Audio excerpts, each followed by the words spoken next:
What's up? What's up mga katoro? Isang magandang hapon po sa ating lahat mga katoro, mga kaibigan. Kamusta po kayo dyan? At ngayon lang po ulit tayo dito sa ating ginagawang maliit na bahay. Yan. Ngayon lang ulit po tayo makakapag-update mga katoro, mga kaibigan. So ipapakita ko po sa inyo yung natapos. Tayo po ay umuwi ng Bulacan at hindi po tayo nakapagpagawa ng araw. So ito na po yung ating update sa maliit nating bahay mga katoro, mga kaibigan. Ang sukat po nito ay bali 5 meters by 7 meters. Ayan mga katoro. 2 kwarto, isang CR. And then may maliit na salas. And then itong kinatayuan ko po ay CR. Ayan.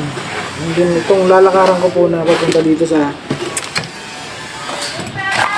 kabuuang bahay ay ito po ay kitchen. Yan ang gagawing kitchen. Ayan mga katoro. So ito po naman ay septic tank mga katoro. So ito na po yung update ngayon nung maliit natin ginagawang bahay. Malapit na po tayong magbiga. Ayan po mga katoro. Malapit na po tayo magbiga mga katoro.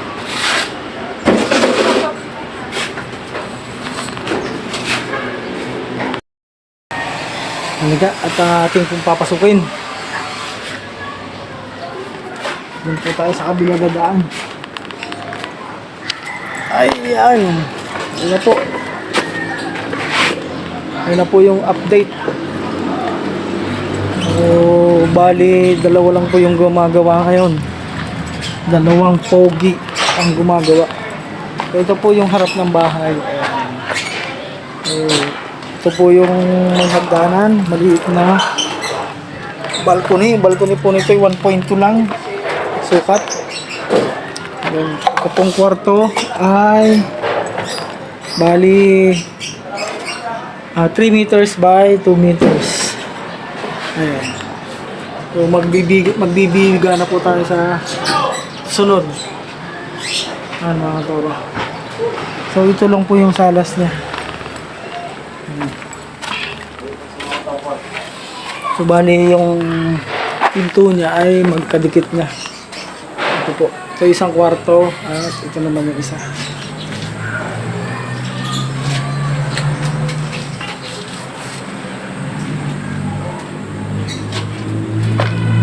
Bali yung banda na yan po ay yan yung papunta ng kitchen.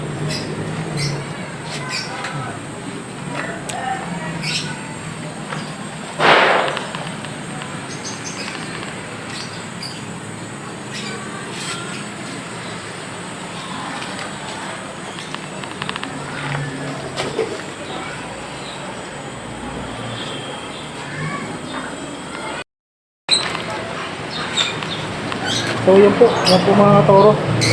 Yan po yung update ngayon dito sa ginagawa ng timbahan. Yung munting bahay na ginagawa natin po dito sa Quezon.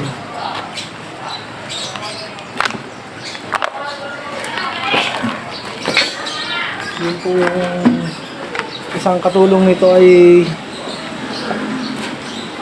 ginagawa. Nag-i-skim coat po kaya po yung mag-isa lang siya na gumagawa ngayon dito. Baka bukas hindi, Monday yan. Baka nandito po yung isang katulong niya.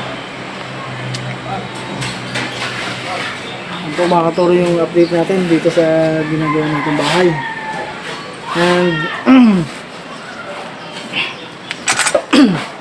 susunod po ay siguro bukas ay maglalagay tayo ng beam. Maliit lang na beam. So 15 by ano lang by 20.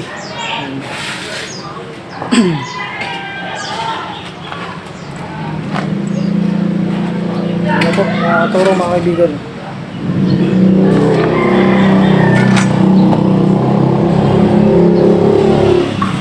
Malapit na po tayong maglalagay ng trusses mga kaibigan. So, bukas po tayo mga kaibigan magpapabili na ng angle bar and then gagawa na tayo ng process. Lalagyan na natin. Para po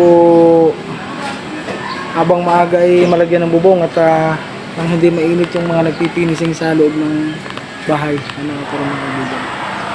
Yan po yung update natin dito sa ginagawa nating maliit na bahay mga katoro. Sa mapagpalang araw po sa ating lahat. Kumusta po kayo? Nawag po nasa mabuti kayong kalagayan sa pang-araw-araw mga katoro mga kaibigan.